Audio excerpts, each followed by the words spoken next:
오늘 브리핑은 언론인이 선정한 2023년도 세종시 10대 뉴스 영상 상영에 이어서 브리핑 질의 답변 순서로 진행하겠습니다. 브리핑에 앞서 언론인이 선정한 2023년도 세종시 10대 뉴스 영상을 보시겠습니다.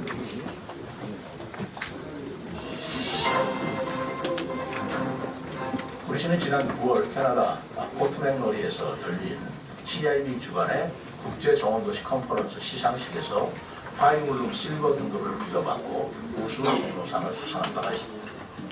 국제정원도시 인증을 활용해서 2026년 국제정원도시 광남 개최를 위한 중앙부처 지원을 적극적으로 유치하고 광남의 성공 개최를 위한 국제협력을 강화해 나가겠습니다.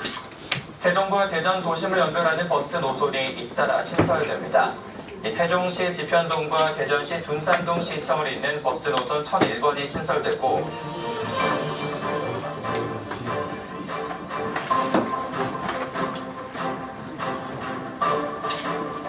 최민호 세종시장이 매달 한 차례 마을을 돌며 주민 간담회를 갖는 1박 2일 프로그램을 진행합니다. 주민들과 차례로 간담회를 갖고 숙박까지 하는 프로그램을 시작으로 매달 한 차례 마을을 순회하기로 했습니다. 축구장 41개 크기의 부지에 지하 3층, 지상 4층 규모의 네이버 데이터센터 각세종이 문을 열었습니다. 국립중앙박물관 데이터량의 100만 배 규모인 60만 유닛을 수용할 수 있는데 아시아 최대 규모의 서버 수용량입니다. 세종의 지식산업뿐만 아니라 나아가서 우리나라의 지식산업 내지는 첨단 산업의 중요한 기초가 될 것이라고 생각합니다.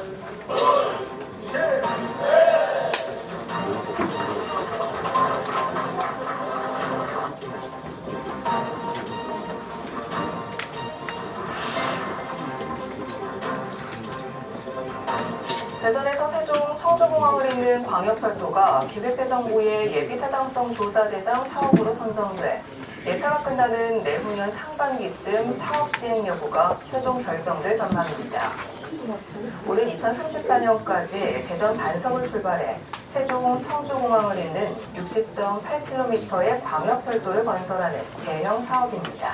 고치원, 연서면, 열동면, 남쪽은 공항선 2호가 합류지점까지 넓은 지역이 도로지역을 힘들게 되면 우리 고치원 지역 주민들의 재산권 행사라든가 또는 건물에 있어서 도로지역을 힘들어서 지역 발전에 지역 개발에 굉장한 도움이 될 것이다.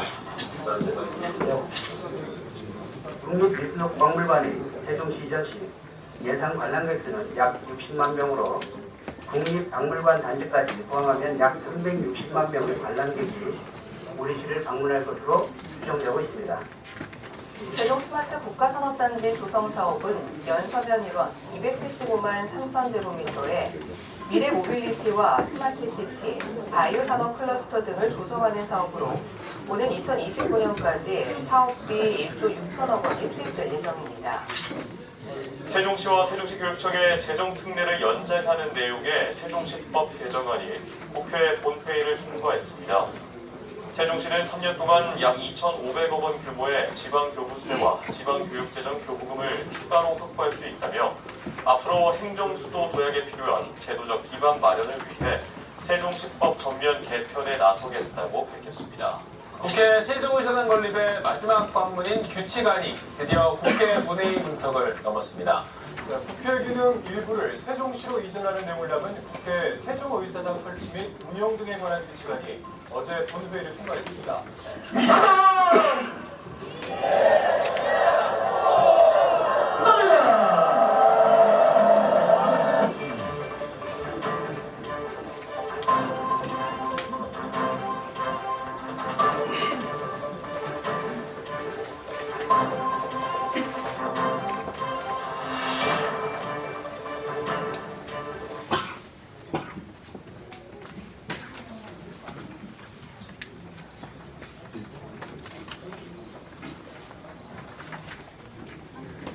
예, 지금부터 최민호 세종시장의 브리핑이 있겠습니다. 네, 여러분 안녕하세요. 올해 한 해가 저물어 갑니다. 올해 한 해를 연초에 동심동덕의 한 해다 이렇게 정했는데 같은 마음으로 같은 뜻을 이루자라는 뜻이었죠. 오늘 그 동심동대 한 해를 마무리하면서 올해 거둔 성과를 시민 여러분께 소개해드리고 그리고 2024년도에 추진할 주요 업무 계획을 말씀드리겠습니다. 우선 새해에는 우리 세종 시민 여러분 모두 건강하시고 그리고 소망하시는 모든 일들이 이루어지시기를 기원드립니다. 작년을 동심동덕이라 정했습니다만 우리 시는 2024년도의 사자성어로 유지필성이라 선정을 했습니다. 뜻이 있으면 반드시 이룬다는 각오로 장기적인 안목을 갖고 향후 10년을 준비하는 혁신을 통해 국정운영의 중심이자 제2의 수도에 걸맞게 세종시 발전을 위한 뜻을 세우고 이루어 나가겠다는 뜻입니다. 전국적으로 수준 높은 세종시민의 기대 그리고 눈높이에 맞추기 위해서 과거와 절연한다는 생각을 갖고 내년부터 2024년부터 세종시의 대개조라고 할까요? 시작하도록 하겠습니다. 변즉생, 불변즉사라. 변하면 살고 변하지 않으면 죽는다.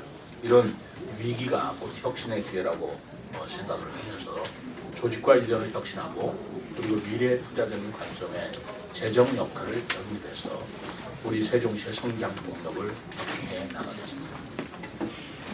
향후 10년을 준비하는 새로운 미래 전략 사업을 발굴하고 각종 현안 과제를 속도감 있게 추진하면서 계획 중인 국제 행사를 차질 없이 준비해서 시민에게 희망을 주는 성과와 변화를 이끌어내겠습니다. 또한 지방시대를 선도하는 국가정책을 제안하고 대규모 투자 사업을 유치하여 세종시의 미래를 희망으로 바꿔 나가겠습니다. 어제 언론님께서도 같이 보셨습니다만 바로 어제 중입자 가속기 암치료센터 건립을 위한 협약을 체결하고 중부권 의료 인프라의 획기적 변화를 이끌어낸 것처럼 한글문화단지, KTX 세종문화 설치, 양자기술 및 사이버 보안 혁신 선도지구 조성 등 세종시에 적합한 국가사업을 유치하겠습니다.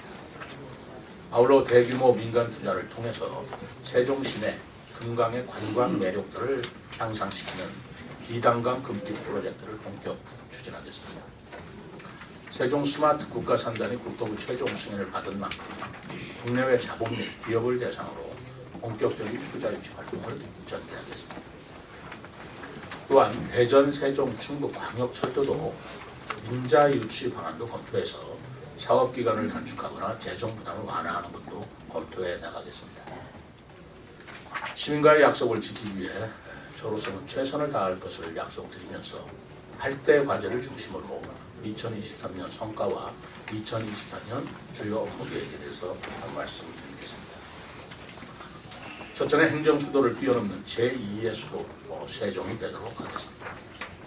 그동안 제2의 수도로서 위상을 확립하기 위해 노력한 결과 국회 세종이사당 건립을 위한 국회 규칙과 재정특례 연장을 위한 세종시법 개정안이 국회 본회의를 통과한 바 있습니다. 이제 세종시는 국회와 정부, 대통령 집무실이 모여있는 국정 운영의 중심이며 실질적인 대한민국 제2의 수도로서 기능하면서 그 위상을 견고히 해나갈 것입니다. 국회 세종의사당과 대통령 집무실이 대한민국을 대표하는 랜드마크 건물로서 세종 시민의 자랑이 되도록 국회 및 정부와 협조 체계를 강화하는 한편 제2의 수도로서 법적 기반을 마련하기 위해 행정수도 개헌 논의를 확산하고 세종시법 전면 개정을 추진하겠습니다. 세종시법 전면 개정을 통해 제2의 수도로서의 기능과 지위를 확보하고 세계적인 도시로 성장할 수 있는 발판을 마련할 수 있도록 개정안 마련과 정부 국회를 통한 정책과 활동을 강화해 나가겠습니다. 또한 세종지방법원 또는 행정법원을 설치하고 수도권 공공기관을 유치하는 등 도시 성장을 촉진하는 기관 유치를 위해서도 더욱 노력하겠습니다. 둘째는 미래 산업을 선도하는 자족 경제 도시로 발전해 나가도록 하겠습니다. 2023년은 미래산업 육성을 위한 기반을 마련하고 세종시 출범 이후 사상 최대 실적인 1조 380억 규모의 투자 유치를 달성한 뜻깊은 한 해였습니다. 세종 국가산업단지 최종 승인, 네이버 데이터센터 각 세종 개소도 세종시 산업의 변곡점이 될 중요한 일로 많았습니다. 대표적으로 차세대 성장 동력인 양자기술 산업 분야에서 세계 최초로 중성원자 양자 컴퓨터를 개발한 미국 기업인 큐에라 그리고 카이스트와 MOU를 체결하였으며 MIT 카이스트와도 함께 인재 육성을 위한 교류 특강을 추진하는 등 성장 기반을 마련하였고 또 지속시키겠습니다. 2024년에는 큐에라의 세종지사 설립을 지원하고 퀀텀 빌리지 조성을 위해 관계 기관과 협력하여 정부 공모 사업을 유치하는 등 세종시의 미래 먹거리 양자 기술 산업을 선도해 나가겠습니다. 또 우리 시의 강점을 바탕으로 투자 유치와 연관된 유무형의 활동을 강화해서 자족 경제를 강화하겠습니다. 기업이 투자 매력을 느낄 수 있도록 규제 특례와 세제 혜택을 주는 경주 자유구역 기회발전 특구제도를 활용하고 일사천리 투자 지원단과 미래 전략 펀드를 운영해서 기업이 투자하기 좋은 환경을 만들어 나가겠습니다. 그리고 사이버 보안, 스마트 시티, UAM, 자율자동차, 드론 등 미래 산업 분야에서 패스트백으로 세종시를 찾도록 기술, 장비, 규제 특례 등 기업 지원 패키지를 지속적으로 제공하겠습니다. 지역을 살리는 기업과 소상공인 지원에도 힘쓰겠습니다. 지역 일자리 전담 기관인 세종 일자리 경제진흥원과 소상공인 종합지원센터를 신설하고 기업 민원 해결센터를 시청 1층에 해결해 기업과 소상공인 원스톱 지원 체계를 마련하겠습니다.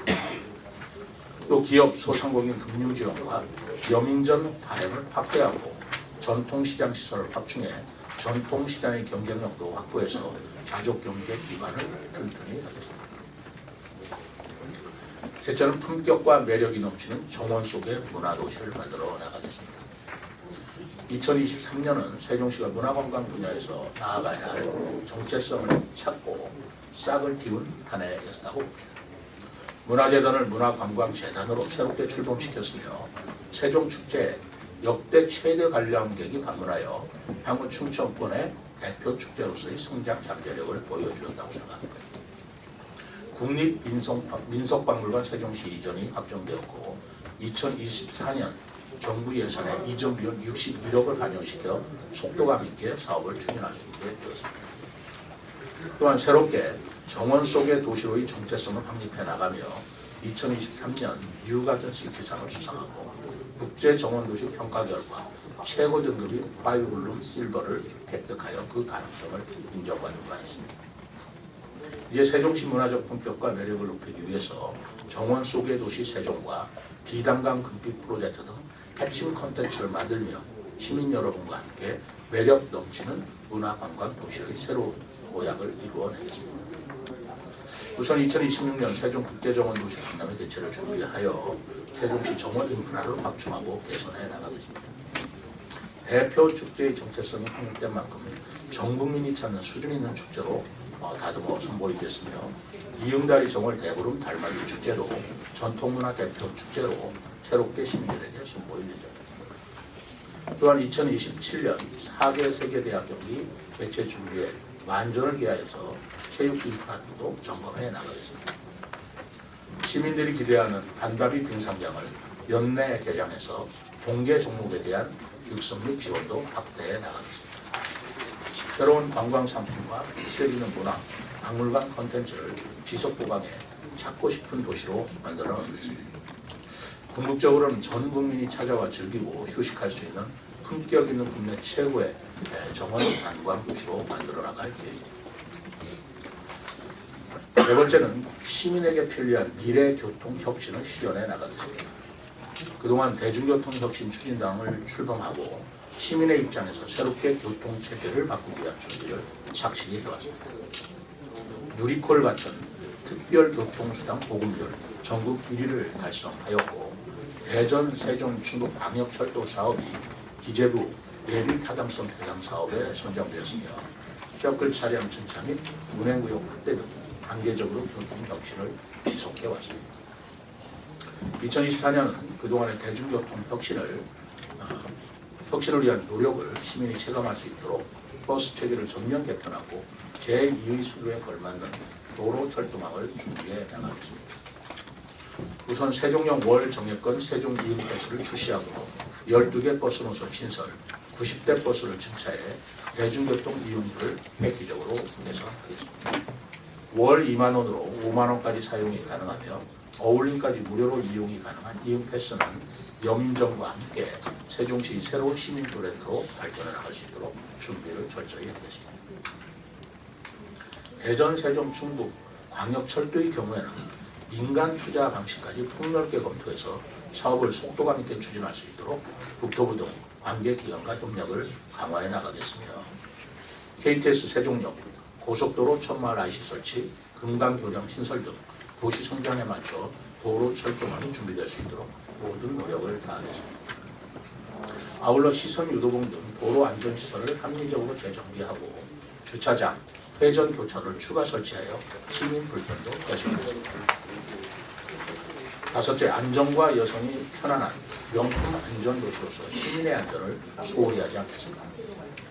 올 한 해 국제안전도시 재고민, 친환경종합타운 입지 결정, 세정보 정상화 확정, 직장만 지원센터 및 24시간 소아 전문 응급 의료센터 개소 등 아동과 여성, 시민이 편안한 도시를 만들기 위해 노력했습니다. 2024년에는 여성긴급전화 일상영역사정센터를 신설 운영하고 시민과 함께하는 안전도시위원회를 통해 안전취약 분야를 발굴하고 개선해 나가겠습니다. 선제적인 안전 감찰과 안전 점검의 날 운영, 위기관리 매뉴얼 개선 등을 통해 안전사고를 예방하고 다중이용시설, 안전사각지대, 재취약지역, 지역축제 등을 상시 점검하는 등의 사고 예방 대응 체계를 구축하겠습니다. 시민 대상 안전교육을 확대하고 CCTV를 신설하는 등 안전사각지대를 최소화하도록 노력하겠습니다. 또한 세종역 출산, 장려 및 인구정보 특화 사업을 확대하겠습니다. 국공립 어린이 보육시설, 다함께 돌봄센터를 지속 확충하고 출산 장려금과 미혼 남녀 인연 만들기 행사, 공공시설 나만의 결혼식 등 여성 및 보육정책 우수 지자체로서 촘촘하게 정책을 설계하고 확대해 나가겠습니다. 여섯째, 사랑과 건강이 넘치는 따뜻한 의료복지 도시로서 사랑받고 사랑하는 세종시가 되도록 하겠습니다. 2023년도 세종시 요양원을 개원하고 맞춤형 복지팀을 24개 전 읍면도가 확대하는 등 어려운 시민들이 따뜻한 사랑을 느낄 수 있게 최선을 다해왔습니다. 2024년에는 더 촘촘한 복지 안전망을 구축하고 보건 인프라 확대에 힘쓰겠습니다. 장애인 복지 서비스 종합시설인 방곡 종합복지센터를 개관하고 저소득층 자발 역량을 강화해 나가겠습니다. 찾아가는 어르신 모바일 길잡이 사업, 복권어인 맞춤 돌봄 서비스 제공 등 공백 없는 노인 복지를 지원해 나가겠습니다. 주거복지센터를 통한 취약계층 맞춤형 지원과 전세 사기 피해자를 위한 종합지원 서비스도 지속적으로 제공하겠으며 응급의료 지원단을 신설하고 정신건강 위기상담 시스템을 24시간 운영해 시민건강보호체계도 강화해 나가겠습니다. 일곱 번째는 배우고 즐기는 세계적 한글 문화 수도로 나아가겠습니다. 23년도는 우리 시의 한글을 향한 사랑과 노력을 인정받아 지자체 최초로 한글날 기념 정부 경축식을 세종시에서 개최한 매우 의미 있는 한 해였습니다. 앞으로도 한글문화진흥을 선도하는 한글문화 수도로서 다양한 한글 시책과 한글문화단지 조성에 힘쓰겠습니다. 한글날 정부 경축식 세종시 개최를 정착시키고 어린이 한글 맞춤법 대회를 전국대회로 확대 개최하겠으며 도시 전체에 한글 디자인을 적용해 나가며 한글 사랑거리 및 한글 간판 등을 활성화할 계획입니다. 또한 한국어 및 한국문화 확산과 교류 겨점이 될 한국문화단지 계획을 구체화해서 국가 정책에 반영될 수 있도록 지속적으로 협의해 나가겠습니다. 이 한글문화단지에는 한글 연구 및 교육과 한글문화 체험관, 한옥 호텔 등을 집적해서 한글, 한국 문화의 세계적 거점으로 조성할 계획입니다. 또한 배움이 즐거운 미래 교육 도시를 만들며 청년의 성장을 지원해 나가겠습니다. 교육청과의 긴밀한 협의를 통해 2024년 교육 자유 특구 지정을 위한 사업을 발굴하고 개교 예정인 공동 캠퍼스 입주 대학을 포함한 시 소재 대학과 지역 혁신을 위한 협력을 강화해 나가겠습니다. 세종형 해외 유학 제도를 운영해 지역 핵심 인재의 성장을 지원하고 청년들의 안정적인 지역 정착을 위한 청년 전세 보증금 반환 보증료를 지원하는 등 청년 주거 복지와 일자리 지원 정책도 확대해 나가겠습니다. 마지막 8번째로는 지방 시대를 선도하는 균형 발전 대표 도시로 발전해 나가겠습니다. 그동안 수도권 집중화에 대응하는 지역으로 충청권이 가장 공고한 협력 체계를 구축해 왔습니다. 특별자치단체 합동추진단과 2027년 충청권 하계 세계대학 경기대회 조직위가 소재한 우리 시가 중요한 역할을 해왔습니다. 앞으로도 충청권이 힘을 합쳐 지방시대의 중추적 역할을 다할 수 있도록 충청지방정부 연합 출범을 준비하고 협력사업을 고도화할 수 있도록 노력하며 대통령 지방시대위원회와의 협력도 강화해 나가겠습니다. 세종시 읍면지역의 활력을 불어넣기 위해 빈집정비를 포함한 미래마을 사업, 조치원 원도심에 특화된 로컬 컨텐츠 타운 조성 사업, 구음 비행장 통합 이전 사업 등을 추진해 왔습니다. 연내 조치원 비행 안전구역 축소가 확정 고시될 예정입니다. 조치원 발전을 위한 수건 사항을 해결하게 돼서 매우 뜻깊게 생각하며 주요 사업들을 2024년도에는 더욱 고도화하고 내실 있게 추진해서 시민들이 체감할 수 있는 성과를 도출을 하겠습니다.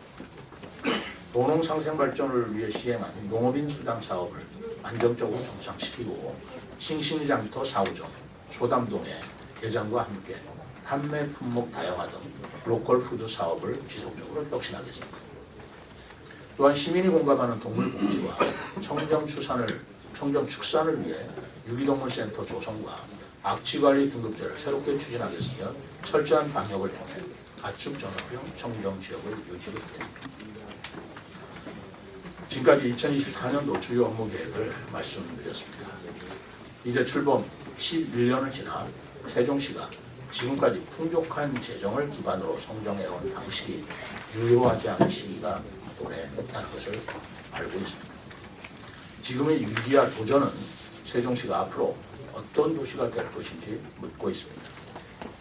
각 측면세 행정수도 그 이상의 창조와 도전으로 자족긴을 갖춘 대표적인 대한민국 도시, 미래 전략 수도를 완성할 수 있도록 최선을 다하겠습니다. 망설이지 않고 가보지 않은 길을 개척해 나가고 혁신을 통해 세종시 향후 10년을 준비하겠으며 중앙부처 및 의회와도 철저히 소통하고 협력해 나가겠습니다. 언론인과 39만 세종시민 여러분의 깊은 관심과 아낌없는 협조를 요청드립니다. 감사합니다. 이어서 질의 답변 시간을 갖도록 하겠습니다. 질의하시기 전 손을 들고 언론사 명과 성함을 말씀해 주시고 질의하실 때에는 브리핑 주제를 중심으로 간단하게 요약해서 질의해 주시면 감사하겠습니다. ATN 이 기자님.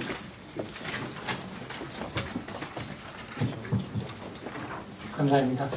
여러 기자님들의 질의가 있기 때문에 간단하게 시장 있게 여쭤보겠습니다. 올해 초 동심동덕이라는 목표하에 시민들과 또 직원들과 소통 과정을 거쳐 지금까지 걸어오셨는데 요하게 이 부분에 대해서 개인적으로 평가 부분을 짤막하게 설명해 주시면 좋겠습니다. 어떤 의미가 있었고 앞으로 어떤 의미에서 부족한 걸 채워가겠다. 이 두 가지로 말씀해 주시면 감사하겠습니다. 개인적인 말씀 묻는 거예요. 개인적으로 물어보시니까 개인적으로 솔직하게 말씀을 드릴게요. 사실은 작년에 올해입니다만 작년에 제가 취임을 해서 6개월이 지나고 본격적인 새해를 맞이하면서 가장 어려웠던 게 첫째는 재정난이었습니다. 여러분들 잘 아시리라 봅니다. 우선 그동안 코로나다 뭐다 여러 가지 이유 때문에 세종시가 부채가 상당히 누적돼 있었고 그 누적된 부채를 안고 세종시의 운영을 한다는 게 쉽지 않은 문제였습니다.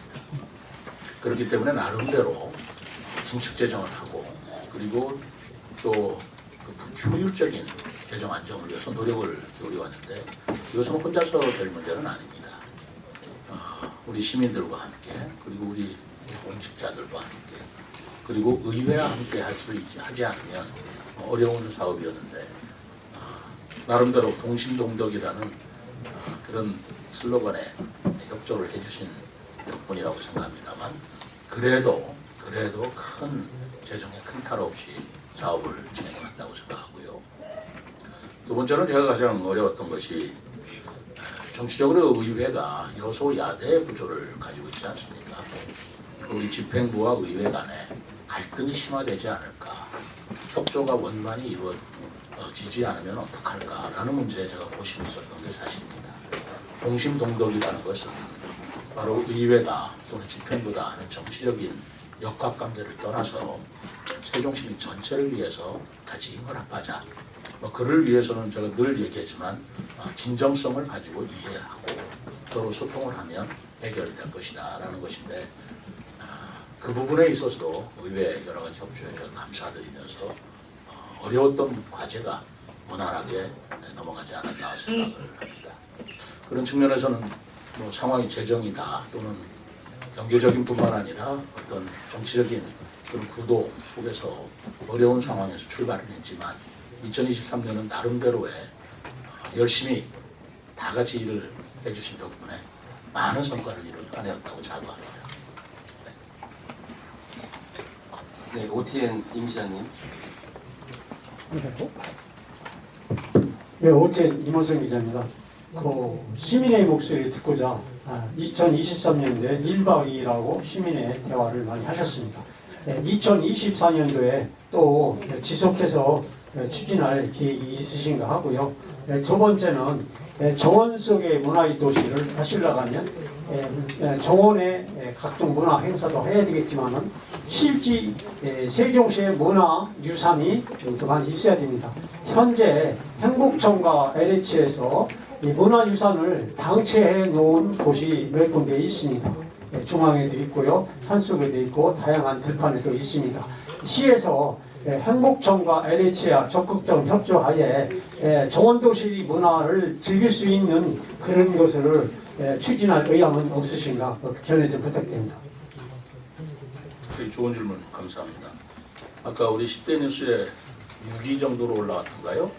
그 시장의 1박 2일 우리 언론인 여러분들 입장에서 그 10대 사건 중에 하나로 보이셨던 모양인데 저는 그렇게 평가해 주실 줄은 미처 몰랐습니다. 그가 저 일상이고 제가 해야 할 일이다라고 생각했는데 어느 자치단체에서도 어느 자치단체장도 이런 일을 하신 분은 없었으리라고 평가를 해주신 것 같습니다. 저는 계속할 생각입니다. 다만 그 방식을 바꿀 겁니다. 그 시민과의 대화라고 해서 제가 읍면동마다 방문을 했는데 24개 읍면동을 방문하는 게 쉬운 일이 아니더라고요. 물리적으로 1년이 12달인데 그럼 1년에 2번은 해야 되는 거 아니겠어요? 그런데 못하는 달도 있다 보면 어느 날은 하루에 2번 하는 일도 생기더라고요. 그러다 보니까 우선 물리적으로 힘드는 것도 힘든 거지만 여유를 갖고 시민들하고 대화할 수 있었나라는 생각이 들어서 그리고 작년에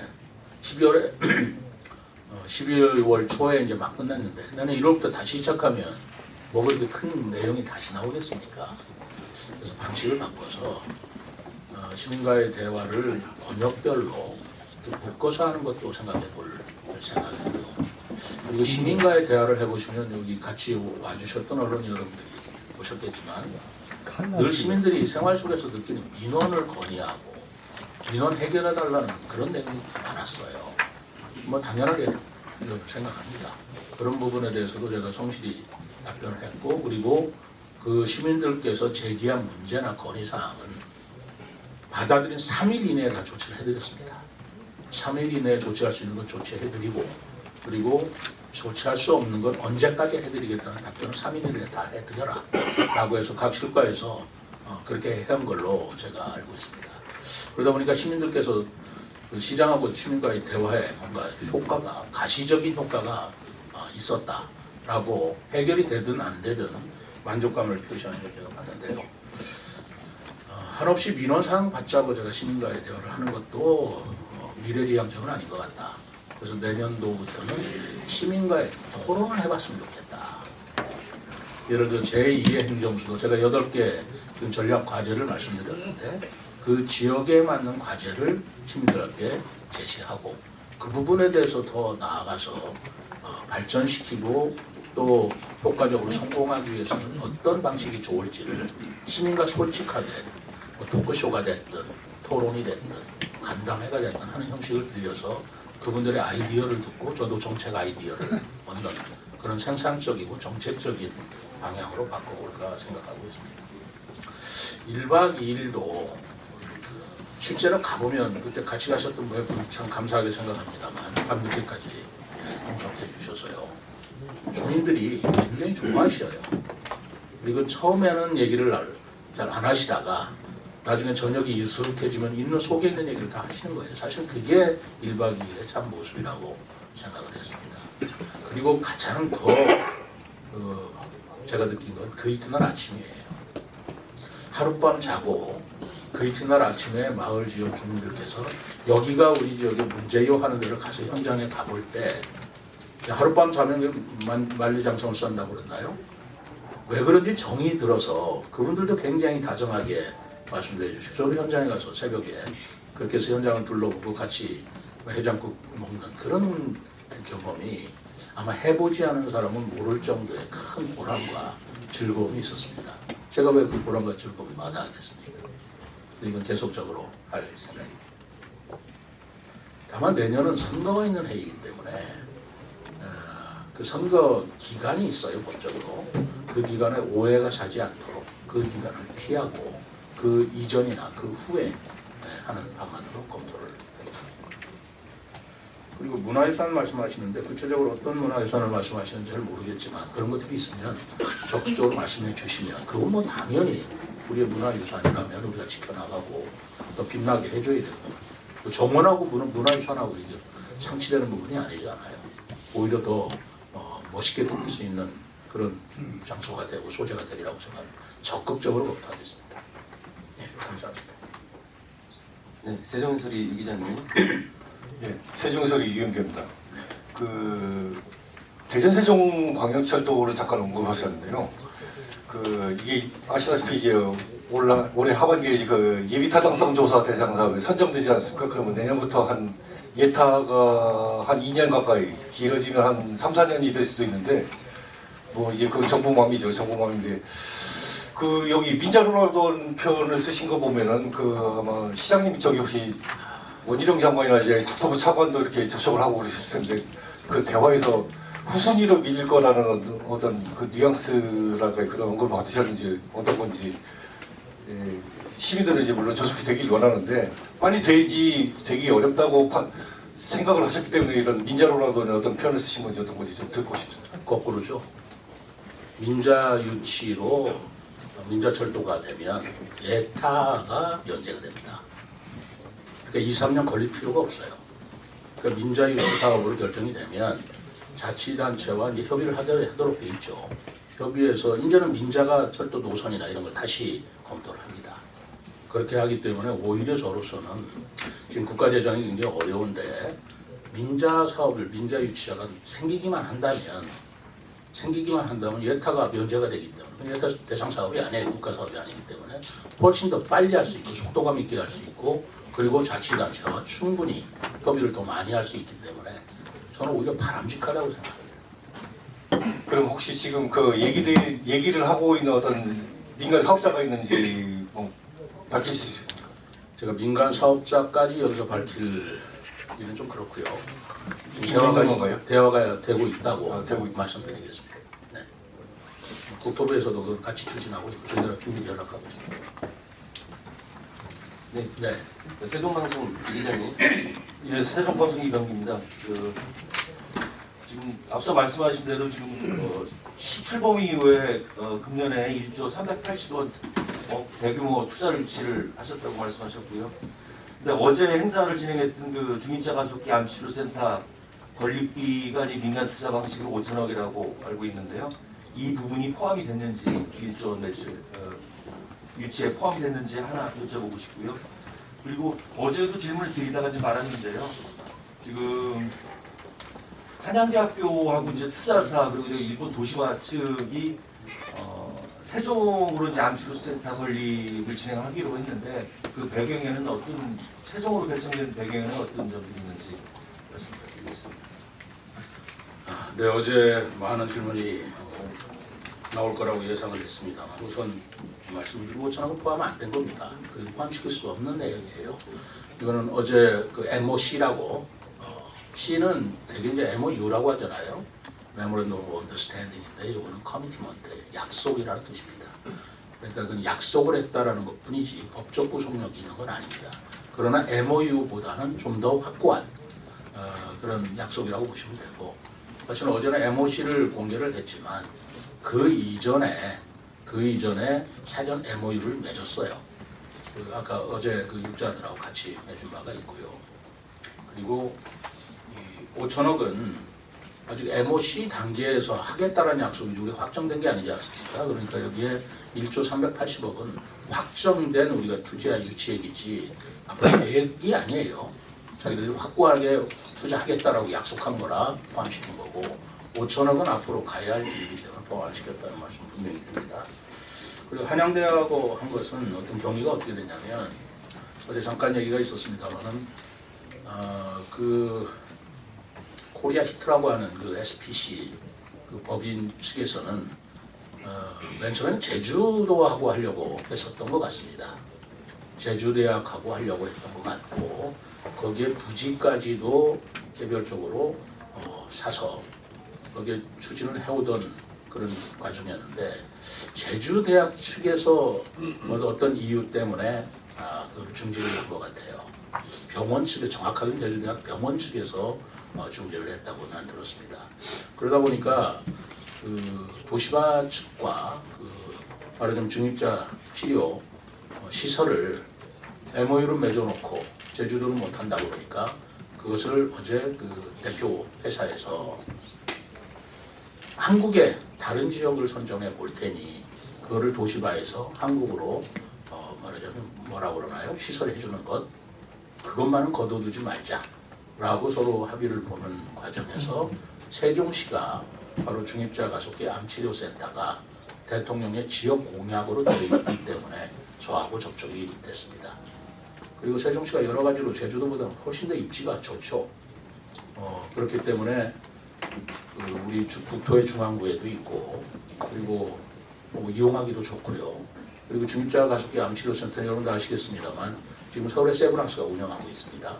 그리고 부산의 서울대학교가 지금 기장에 건립 중에 있습니다. 똑같은 방식이에요. 도시바에서 시설을 도입하는 겁니다. 그런데 제주도보다는 그 국토의 바로 중심부에 있는 세종시에 한다면 훨씬 더 국민들한테 주는 편익도 좋고 효율성도 높겠다. 그래서 적극적으로 저하고 접촉을 했고 저 또한 이게 대통령 지역 공약 사업인데 적극적으로 수용할 만한 일이다. 라고 해서 그동안에 제가 지난번 여러분들한테 그 시도지사 협의회 때문에 한일 시도지사 협의회 때문에 일본에 갔습니다만 그 겸사겸사 중점적인 것은 바로 이 부분을 실제로 현장을 다녀보고 그리고 QST라고 하는 일본의 양자과학기술연구원이 있어요. 이 기술은 거기서 개발한 겁니다. 그래서 거기서 사실은 그 어소리티를 다 가지고 있어요.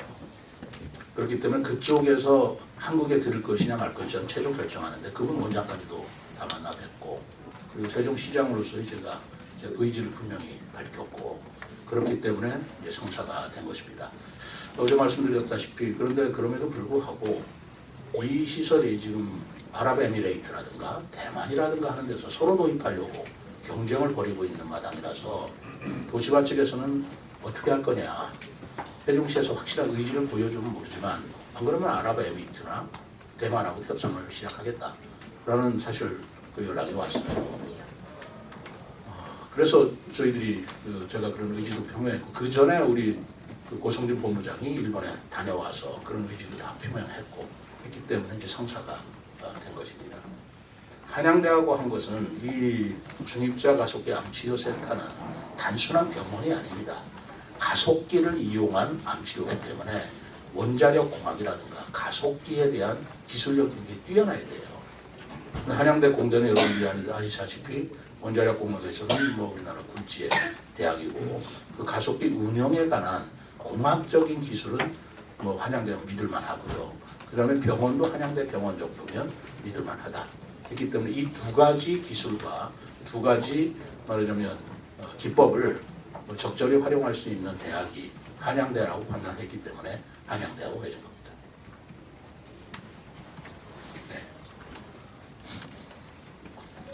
추가 질문 기자님이십니까? 네. 손 드십니다. 전 말씀하셔도 됩니까? 예, 맞습니다. 글로벌타임스 최윤가입니다. 모처럼 시장님께 제가 말씀드린 것 같은데요. 한 해 동안 정말 고생 많으셨는데 정말 열정적인 시정에 저도 옆에서 쭉 나름대로 여러 가지 관심을 많이 가졌습니다. 다른 거 질문이라기보다는요. 이 방금 말씀하신 그 여러 가지 그러니까 중입자 가속기라든지 또 데이터 센터 각세종 거기 저도 그때 참관했었는데 참 놀랍더라고요. 그런 시설이 세종에 와 있다는 게 세종의 어떤 가능성을 실현할 수 있는 참 좋은 기업이다라고 생각했는데 요즘 아시다시피 AI가 난리죠. 각 분야에서 엄청나게 하루와 다르게 급변하고 있는데 이제 세종시 같은 경우에 이제 지금 전 분야에 걸쳐서 AI를 녹여서 행정을 하고 미래를 이제 계획하는 건지 이제 그래서 AI 말씀을 이제 전 분야에 녹여서 표시를 안 내시고 이렇게 강조를 하시는 거냐 아니면 또 다른 데로 어떤 계획이 있으니 좀 그게 좀 궁금합니다. 예. AI 산업을 말씀하시는 겁니다. 예. 저도 공학자가 아니라 AI에 대해서 정확하게 이거다라고 말씀을 못 드리지만 그러나 인공지능이라는 AI 때문에 양자 컴퓨터 산업도 시작이 된 걸로 저는 알고 있습니다. 그걸 연구하다 보니까 이제 양자 컴퓨터라는 산업도 나온 거고요. 그리고 지금 인공지능이 없으면 앞으로 산업이 얼마나 더 나아갈지를 모릅니다. 자율주행 자동차도 전부 다 AI 기반으로 하는 것이고요. 로봇도 따지고 보면 AI 기반 아니겠어요? 그리고 또 우리가 생각하는 UAM, 뭐라고 해야 됩니까? 어반 에어 모빌리티라고 하는 거죠. 그거를 그렇게 표현하니까 되게 어렵더라고요. 그래서 그걸 항공 택시라고 한다든가 아니면 하늘 택시라고 한다든가 스카이 택시라고 하던데 그러면 쉽게 이해가 되리라고 봅니다. 그것도 결국은 무인으로 운영하는 것이라면 그것도 AI와 관계가 있다고 보여집니다. 또 제가 생각하는 세종시에서의 AI 중에 중요한 하나가 디지털 트윈입니다.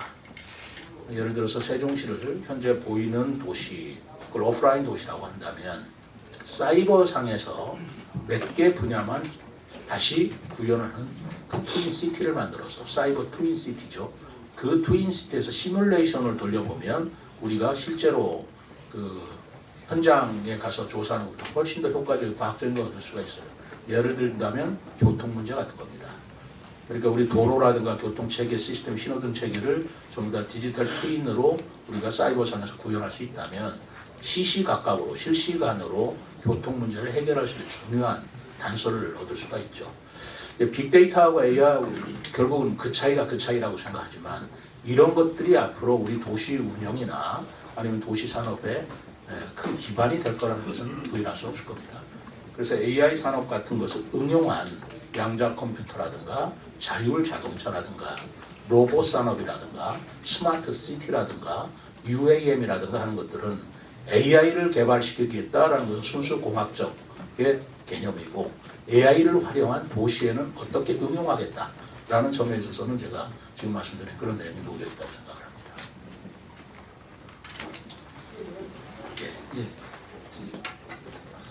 이용민 기자님. 시사터치 이용민 기자입니다.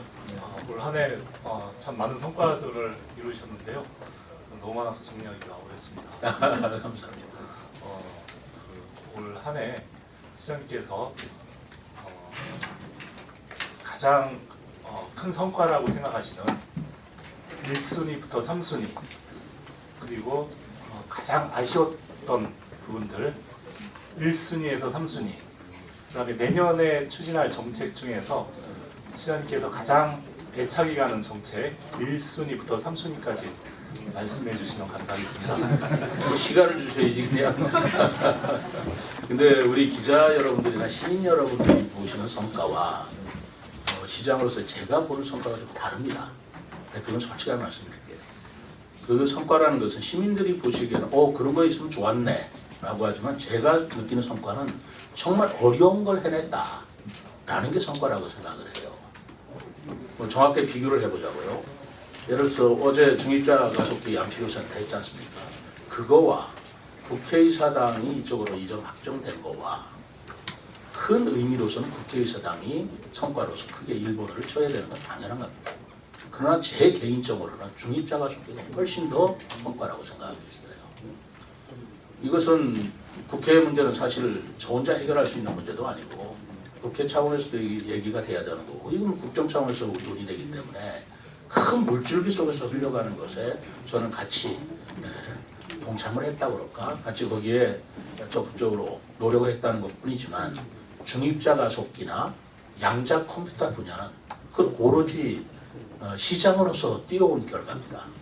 저희들이 하지 않았다면 오지 않았을 사업들인데 그것이 장래적으로 시민들한테는 굉장한 편익을 또는 그 효과를 드릴 것이다 라고 생각하는데 그거는 의외로 별로 그렇게 드러나질 않는 것 같아요. 근데 그거를 위해서 제가 작년 한 해 양자 컴퓨터를 그 말하자면 그 퀘라하고 카이스트하고 업무 협약 맺는 거 간단한 하루의 행사였지만 그거를 위해서 제가 보스턴 가고 워싱턴 DC 갔을 때 교통 문제 때문에 갔다고는 말씀을 드렸지만 사실 물밑에서는 그거 작업을 많이 했었습니다.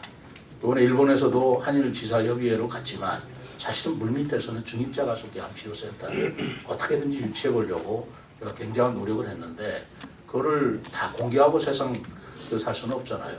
그런 노력에 비한다면 제가 제일 먼저 크게 칠 것이 이게 앞으로 어떻게 될지는 모르지만 저로서는 가보지 않은 길을 뚜벅뚜벅 혼자서 헤쳐냈다 라는 의미로 중입자 가속기 저는 치고 싶고요. 그 양자 컴퓨터 저는 치고 싶습니다. 비행 구역이나 이런 것들은 사실 솔직히 말해서 제 성과는 아니잖아요. 제 성과는 아니고 국방부가 노력을 해주고 우리가 노력을 했지만 그런 권한은 국방부가 가지고 있기 때문에 그런 것이고 저는 그 두 가지를 칩니다만 세 번째로는 뭘 쳐야 오를까요? 정원도시라고 저는 생각합니다. 정원도시의 캐나다의 CIB에 가서 그 최고 그 평가를 받은 것 그거 간단한 것 같지만 그렇지 않습니다. 그리고 정원도시로 우리가 추진하겠다고 발상하는 것 자체가 그걸 쉽게 할 수 있는 일이 아니잖아요. 뭐 그런 거라든가 그리고 투자 유치 1조 380억이라고 그랬는데요. 그거 간단한 거 아닙니다. 그냥 불러 들어오는 게 아니에요.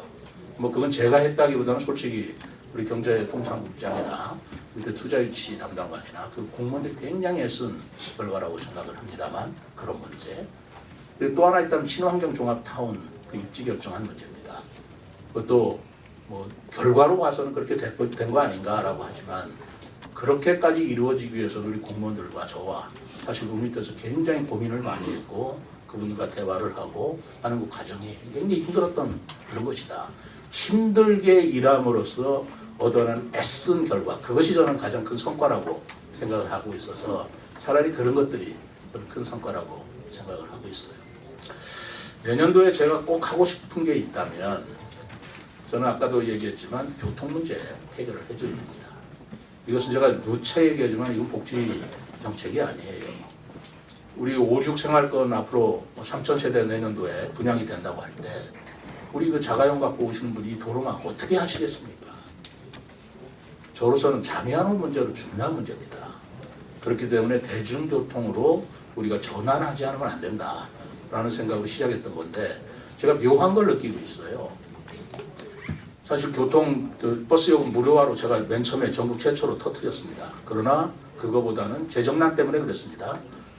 그러나 이응 패스가 더 효과적이다라는 우리 전문가 보고도 있어서 그 이응 패스 문제로 전환을 시켰지만 왠지 그리고 나서는 전국이 지금 뭐 버스 어떻게 하겠다, 무료 카드를 쓰겠다, 버스 뭐 공공관리 전부 다 뒤따라오는 것 같은 기분이 전 솔직히 갖고 있어요. 뭐 저희들 걸 벤치마킹했다든가 아니면 저희들 따라한다고는 굳이 제가 말씀드릴 수는 없지만 어쨌든 가지 않은 길을 제가 먼저 걷고 나니까 뒤따라 걸어온 사람들이 많더라 라는 것에 제가 책임감도 느끼지만 내년도에 어떻게 하든지 성공시켜야 되겠다는 생각을 갖고 있고요. 정원 도시도요. 지금 시민들께서는 아직 개념이 잘 안 드실지 모릅니다. 우리 언론인 여러분들께서 그건 뭔가 싶을 텐데 두고 보십시오. 정원도시 박람회를 제가 하면서 갑자기 전 자치단체가 정원도시 하는 것을 저는 느끼고 있습니다. 이것도 저희들이 먼저 스타트를 끌으니까 뒤따라오는 것 같은 기분이 드는데 그것은 뒤따라오든 안 하든 그게 중요한 게 아니라 미래 우리 사회, 우리나라가 가야 할 길이라고 저는 생각을 하고 있습니다. 그래서 이 두 가지를 제가 꼭 성공을 시켜야 되겠다라는 말씀 드리고요. 세 번째로 꼭 하고 싶은 게 있습니다. 한글 문화단지입니다. 이것도 정말 굉장히 어렵습니다. 지난한 것이에요. 왜냐하면 한글 문화단지를 만드는 것이 한글이라고 한국어라고 한다면 지방사업으로 될 수는 없잖아요. 국가사업으로 가져야 될 문제 아니겠어요. 그런데 지금 우리나라가 이제 한국어가 전 세계적으로 이렇게 붐을 일으키고 있고 또 확산되고 있음에도 불구하고 그것을 거점화시키고 확산 보고시킬 수 있는 그런 근거가 서울에 있는 몇 개 대학밖에 더 있겠냐. 그래서 이거 국가적으로 추진해야 할 일이다. 그렇다면 어디냐? 세종시다. 저는 그런 사명감을 가지고 대통령실이나 문체부 장관한테 수없이 건의를 드려왔고요. 그 결과가 행안부에서 한글날 행사를 바로 세종시에서 개최하는 사실 역사적으로 처음으로 있었던 일입니다. 그러나 그것도 이제 매년 정착되기 위해서는 또 부단한 노력을 해야 됩니다. 왜냐하면 저는 이렇게 예상하고 있어요. 세종시에서 한글날 행사, 국가 행사를 했다. 굉장한 성과입니다. 두고 보세요. 다른 자치단체 우리한테도 한번 해달라. 또 이게 따라올 겁니다. 여주는 세종대왕 능이 있으니까 해달라. 또 고향은 어디다. 연고지를 가지고 이제 한글날 행사를 다른 자치단체에서 해달라고 굉장히 나는 시도할 거라고 생각하고 있어요. 늘 그런 것입니다. 먼저 앞장서면 바람 맞는 거고 해내면 뒤에서 자기들도 해달라. 이런 것이 우리 행정의 패턴이라서 이 한글 문화단지도 사실 누가 이런 생각 해봤겠습니까? 그러나 우리가 앞장서서 해야 할 일이고 꼭 해내겠다라는 말씀을 드리고자 합니다. 뭐 아쉬운 게 있다면 뭐 다른 게 있겠어요? 세금이 덜 거쳐서 어떻게 하면 세금이 많이 거쳤더라면 제가 하고 싶은 일이 너무 많아요. 가슴속에. 그런데도 불구하고 그런 것들을 뜻대로 이루어지 못하는 것 그런 것인데 예산이 조금만 형편만 나아진다면 저출산 문제에 적극적으로 뛰어들고 싶습니다. 저출산 문제는 우리 세종시 문제뿐만 아니고 세종시에서 저출산 문제를 이렇게 해결해냈다라는 전 모델과 패턴을 만들어 보고 싶습니다. 그런데 저출산 문제는 솔직히 말해서 그건 교육 갖고 되는 문제가 아니라 예산하고 정말로 직결되는 문제이기 때문에 예산을 어떻게 쓰느냐에 달려있는 건데 저는 인구야말로 무슨 지하철이다, 도로다, 교통이다 이전보다 더 중요한 우리나라의 발전 인프라다라는 인식을 가지고 있어요. 인구가 없이 도로 만들어서 뭐 하겠습니까? 몇 조 들여서 철도 만들면 뭐 하겠어요? 타고 다닐 인구가 없어지는데. 그래서 그런 돈을 아껴서라도 우리 저출산 문제에 젊은 우리 부부들한테 정말 걱정 없이 아이를 키울 수 있는 때 그때 공약을 하셨던 거를 지금 추진하고 계신 건데 그때 하고 지금 현재하고 차이점이 있으면 그것 좀 알려주시고 그 다음에 또 하나 지금 막 말씀하신 건데 소위 그러니까는 저출산 문제와 관련해서 이 오늘 8대 과제 중에 보면 엔젤 투자가 있더라고요. 엔젤 투자 20억. 예, 엔젤 투자 20억이 있는데 2046년도 정도 되면은 경기도의 화성시하고 서울 몇 개 구를 제외한 나머지가 전부 다 인구 소멸 지역으로 들어갑니다. 세종도 마찬가지예요. 그런데 이 세종이 지속 가능 발전한 도시로 남으려면 첫째로 그 일자리를 통해서 청년들이 정착할 수 있게 해줘야 되는데 지금 그 엔젤 투자 부분이 너무 좀 미약한 게 아닌가 하는 생각이 들어서 그 부분에 추가 확대 같은 생각은 안 가지시는지 묻고 싶습니다. 우선 중입자 가수께 말씀을 드리면 정확하게 우리 이명호 기자님께서 기억을 하시네요. 제가 세종시에 국민의힘 시당위원장 할 때 대통령 공약 사업을 발굴하는 발표회가 있었어요. 천안에 있었는데 그때 우리 대전, 충남, 충북 최종 4개 시도의 시당위원장이 발표를 한 적이 있습니다. 뭐 고속도로 어떻게 달라, 뭐 요즘 그런 인프라가 많았는데 저는 그때 중입자 가속기 암치료센터를 대통령 공약으로 삼아달라라고 요구를 했었어요. 솔직히 얘기합시다. 아무도 이해 못했습니다. 단어조차도 생소했어요. 뭐라는 얘기냐. 그래서 그걸 설명하는데 제가 굉장히 시간을 보냈고 그거는 일반인뿐만이 아닙니다. 중앙당의 중입자 가속기 암치료센터를 설명하는데도 굉장히 힘들었어요. 그걸 대통령 공약에까지 그거를 등록시키기까지 각 자치단체마다 7개씩 시도별로 7개씩 대통령 공약이 선정이 됐는데 그 7개 안에 중입자 가속기 암치료센터를 집어넣기 위해서 제가 시당위원장이었지만 노력한 건 여러분들이 아마 좀 짐작 좀 해주십시오. 단어를 이해 못하는 분한테 공약을 넣는다는 게 좋겠습니까? 그리고 두 번째로 어마어마한 돈이 든다. 세 번째로 우리는 기술이 아직 없다. 그것을 받아들이게 하기가 너무나 어려웠어요. 그런데 지금은 연세대학교에서 세브란스 병원에 소대문의 중입자 가속기 가동이 되고 있고 전립선 암을 지금 치료하는데 지금 예약이 1년 반이 밀려 있다고 저는 듣고 있습니다. 이제는 국민들이 알기 시작해요. 중입자 가속기 암치료센터가 꿈의 암치료이다 라는 걸 알기 시작해서 부산에 뭐 이제 추진하고 있고 그러는데 그거를 좀 어려운 우여곡절을 겪어서 불과 2, 3년 만에 세종시에 어쨌든 앞으로 이게 성공이 될지 안 될지는 지금도 아직 모릅니다. 미지수지만 이런 업무 협약을 맺어서 추진하고 있다는 게 사실은 저로서는 꿈만 같은 얘기예요. 아무도 모르는 단어를 끄집어내서 그걸 정책화시키고 그것을 일본까지 뛰어가서 협약에 내고 그리고 그들을 이해시켜서 협약것을 이끌어냈다. 여러분 상상을 해보십시오. 그런 상황이라서 그때 얘기한 거나 그때 구상한 거나 지금이나 다를 게 없다라는 말씀을 드립니다. 저출산 문제는 지금 국가적으로도 이거는 이제 새로운 차원에서 접근해야 된다. 육아에 대한 어떤 지원 갖고는 안 된다라는 게 지금 정부의 생각이에요. 어제 윤 대통령께서는 분명히 국무회의에서 얘기를 하셨습니다. 새로운 방법을 찾아야 된다. 그러다 보니까 지금 어제 언론 보도 보셨는지 모르겠나요? 신혼부부들, 젊은 부부들한테 5억까지 1% 대출을 해주겠다. 은행 대출을 해서 그 집을, 주택을 구입하는데 1%, 그러니까 거의 이자가 없는 거죠. 1% 이자로 5억까지 대출을 해주는 것으로 방식을 바꿨습니다. 그리고 아이를 낳는다면 혼인신고 안 해도 해주겠다. 그러니까 부부라고 젊은 신혼부부 아니고 혼인신고 안 해도 아이를 낳겠다고 해주겠다. 뭐 이런 획기적인 방법들이 지금 나올 수밖에 없고 그런 획기적이라고 생각하기보다는 저는 절실한 문제라고 생각을 합니다. 이렇게 절실하게 파고들어도 우리 젊은 이들이 미래에 대한 희망 또는 아이를 낳고 기르는 것에 대한 부담감을 어떻게 덜어줄 수 있냐라고 생각하는 건데 국가적으로도 그렇게 추진을 하겠지만 저는 자치단체 시 차원에서는 어떻게 할 것이냐 라는 문제에 좀 더 중점을 기울일까 해요. 일자리도 일자리지만 제가 생각하고 있는 것은 어쨌든 젊은 그 부부들이 아이를 낳으면 누가 키워줘야 되는데 키워줄 사람이 없기 때문에 자기가 직장을 그만두거나 엄청난 부담을 느끼는 거 아니겠나? 그게 저는 첫 번째라고 생각을 합니다. 제가 딸을 키워봐서 압니다. 우리 딸이 하는 얘기가 그거더라고요.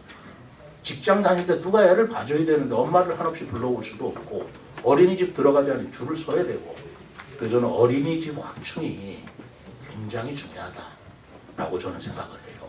아이를 낳으시면 국가가 또는 우리 시가 키워주겠습니다. 이렇게 안심을 해야 애를 낳을 거 아니에요. 거기에 돈을 아낄 일이 아니다. 난 그렇게 생각을 하고 있어요. 뭐 그게 정책적으로 맞는지 안 맞는지는 더 검증을 해보겠습니다만 어쨌든 이 저출산 문제는 시와 국가가 다 같이 정말 우리의 절실한 문제로 이건 해결해 나가야 된다라고 생각을 해서 일자리 만드는 미래 우리 전략 펀드를 늘린다 하는 것도 방법이 된다고 하겠습니다. 마지막으로 한 번만 받을까요? 경충일보 김지영 기자님. 예, 경충일보 김지영 기자입니다. 그 앞서 기자분들이 좋은 질문을 하셨기 때문에 저는 가벼운 질문 하나 올리겠습니다. 그 시장님께서 행복청장으로 계실 적에 세종시의 마을과 학교 이름을 우리말로 지으신 걸로 저는 알고 있습니다. 이것을 아는 사람은 별로 없을 거라고 저는 또 짐작이 되는데요. 이런 구상을 하신 계기가 계시다면 한 말씀 해주시죠. 제가 행복청장으로 그때 부임한 게 2011년도 5월이었습니다. 5월이었는데 이제 세종특별자치시라는 이름이 생겼어요. 그런데 저는 그때 어떻게 생각하냐면 도시를 설계하는 입장에서 가장 중요한 것은 도시의 영혼이라고 생각해요. 이런 문학적인 표현입니다만 이 도시의 정체성을 무엇으로 삼을 것인가. 갑자기 없던 세종특별자치가 됐습니다. 그러고 하는 얘기는 명품도시라는 거예요. 뭐 세계적인 명품도시. 저는 굉장히 공허하다고 생각했어요. 그래서 청장 시절에 도시의 어떤 영혼을 불러일으키기 위해서 도시의 정체성, 도시의 뿌리를 우리가 찾아서 이 도시를 발전시켜야 이 도시의 생명력이 있는 건데 그 도시의 뿌리를 어디서 찾을 거냐라고 할 때 이름에서 찾을 수밖에 없다라고 생각을 했습니다. 그러니까 세종대왕의 이름을 따서 세종시가 됐으면 세종대왕의 가장 큰 업적인 한글을 기려줘야 되지 않겠는가. 그것을 바로 이 도시의 정체성과 영혼으로 삼아야 옳겠다. 라고 해서 지금부터 건설되는 적어도 개인 시설은 아니지만 도로 시설이나 학교, 교량 이런 것은 전부 다 우리말로 한번 해보자 라고 해서 그런 발상을 했던 것인데 그때도 사실 한글학회에서 그 얘기를 했더니 상당히 놀랐어요. 그래서 그거를 그렇게 하면서 행복청장이 바뀌면 또 방침이 바뀔까봐 제가 도로, 교량 2030년까지 지어질 이름을 다 짓고 나왔습니다. 1300개. 그래서 1300개를 짓고 나왔고 그걸 한글학회에서 굉장히 높이 평가를 해줬습니다. 근데 그에 동시에 한글 박물관이 생겼어요. 서울에, 용산에. 근데 그 한글 박물관을 만드신 분이 누구냐면 그 당시에 지금 현재 유인촌 문체부 장관이에요. 그래서 한글학회에서 그 연말에 유인촌 장관하고 저하고 불러서 한글 학회에서 주는 최고의 상이 큰 별상입니다. 우리말로 말하면 대상이죠. 근데 한글 이름을 쓰니까 큰 별상이더라고요. 한글 학회 큰 별상을 유 장관하고 저하고 같이 받았어요. 그 사진이 지금도 있습니다. 그전에 유 장관님한테 그 사진을 보내드렸어요. 장관님은 한글 박물관을 만들어서 그리고 저는 행복청장으로서 바로 그 한글 이름을 지었기 때문에 한글 학회 큰 별상 받은 거 기억하십니까? 그런데 이제 유 장관께서는 두 번째로 문체부 장관이 되셨고 저는 세종시장이 되었습니다. 그랬다면 그 뜻 한번 피어나가 봅시다. 그래서 세종시를 한글 문화도시로 만들고 한글 문화단지를 만들고 하는데 적극적으로 좀 지원을 해주시고 그리고 협조해 주시기 바랍니다. 라는 말씀을 업무보고를 통해 드렸죠. 뭐 그 양반도 애정은 있지만 좀 봐야 되겠습니다. 좀 그런 열정을 가지고 했던 것이고 그 한글뿐만 아니라 우리 세종시가 가져가야 될 여러 가지 큰 그림이 있습니다만은 그 배경은 그때 그렇게 되었다는 말씀을 드립니다. 네, 거기 마지막 한 분, 송경화 기자님. 네, 뉴스상으로 송경화입니다. 결이 좀 다른 질문을 좀 드리겠는데요. 지금 그 시민 한 분이 교통교부세 관련해서 그 공무원을 고발하는 사건이 있었습니다. 그 관련해서 그리고 의정회에서 그 보도자료 내기를 시장님께서 적극적으로 지원을 하겠다 이렇게 말씀하셨다는데 그 지원하겠다는 말씀이 어떤 뜻인지 그거 하고요. 그 고발인은 이제 조사를 앞두고 있는데 그에 대한 방안이라든지 어떤 뭐 말씀이 있으시면 좀 부탁드리겠습니다. 그거는요, 정말 잘하셨네요. 그거는 제가 그분들에 대해서 적극적으로 뭐 아니다 기다라고 얘기를 안 하는 이유는 그분들이 세종시를 사랑하기 때문에 그리고 교부세를 더 줘야 된다라는 필요성을 저런 식으로 표시하는 것에 대해서 감사를 드려야 할 일이지 그거를 틀렸다라고 할 수는 없는 얘기예요. 그러나 논리는 맞지는 않습니다. 논리를 맞지 않는 이유를 제가 말씀을 드릴게요. 잘 됐습니다. 근데 기사 잘 봤어요. 정확하게 쓰셨대요. 첫째로 세종시는 기초자치단체와 광역자치단체를 겸하는 단계층제 구조예요. 그러다 보니까 우리가 시군구가 없어요. 그러면 보통 교부세라고 하는 것은 기초분이 있고 광역분이 있는 건데 그 기초 단위에서 기준재정 수요라는 게 생깁니다.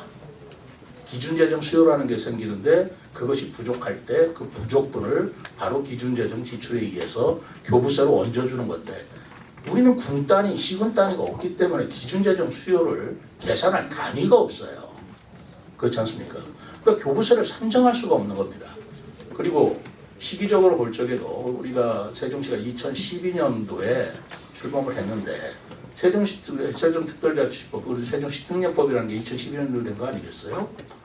그런데 그때는 우리가 인구가 얼마였냐면 인구 8만밖에 안 됐어요. 8만의 기초다 광역이다 뭐 어떻게 할 수가 없는 그런 상황에 법이 만들어진 겁니다. 그 당시 법으로서는 어쩔 수 없었겠죠. 그럼에도 불구하고 기초사무라는 게 있고 광역사무라는 게 있기 때문에 우리 공무원들은 주기야광이라고 제가 그러잖아요. 낮에는 기초사무, 밤에는 광역사무. 그러니까 일이 이중적일 수밖에 없다.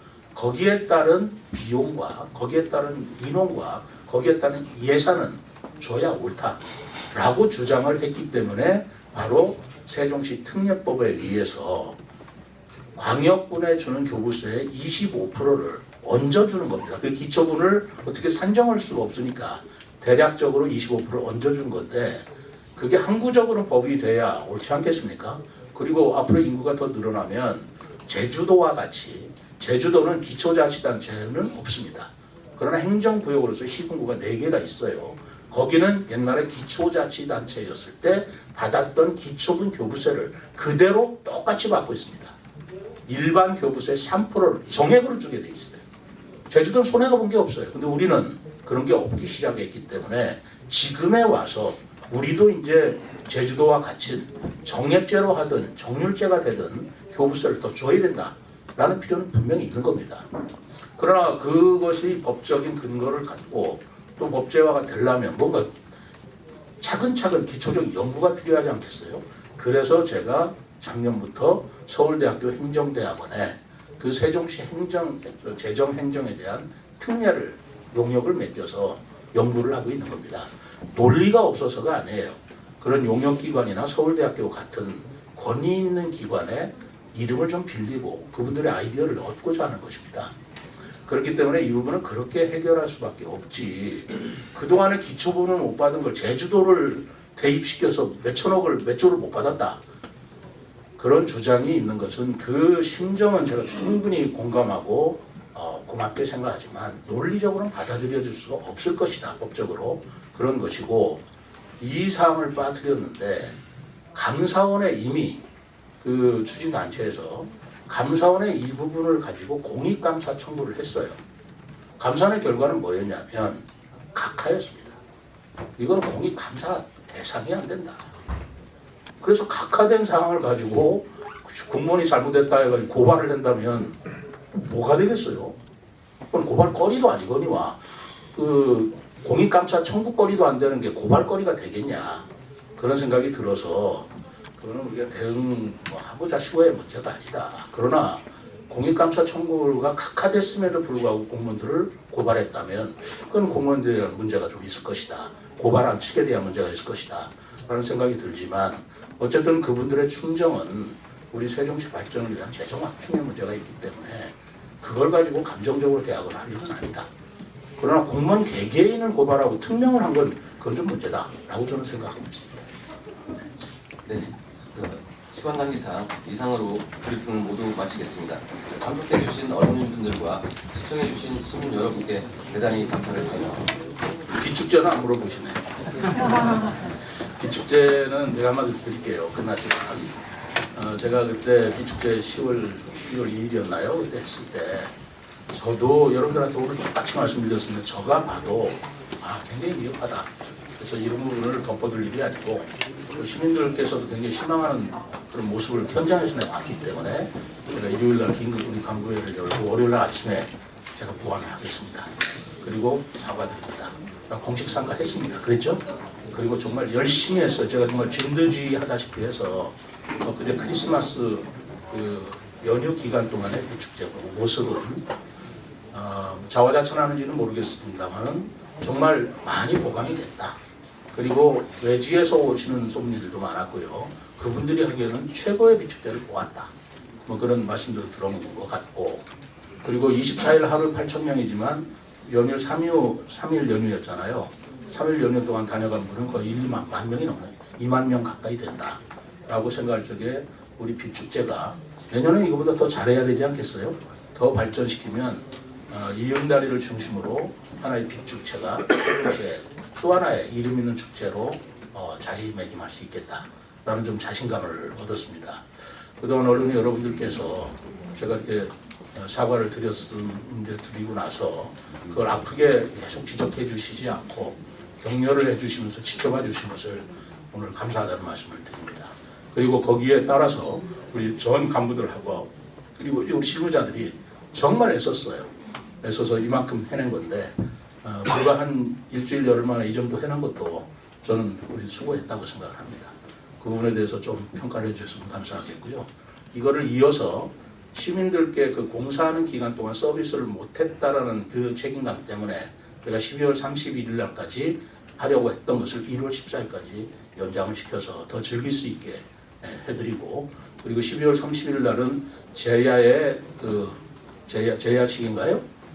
제야 행사 할 적에 하나 쪽에 적절히 협조를 해서 불꽃놀이를 해서 이 불꽃 내지는 비축제를 하이라이트로 저희들 장식을 하고 시민들한테 선보이겠다라는 말씀을 드립니다. 그동안 언론 여러분들께서 지켜봐 주시고 격려해 주신 것 진심으로 감사드립니다. 고맙습니다. 박수 쳐주실래요?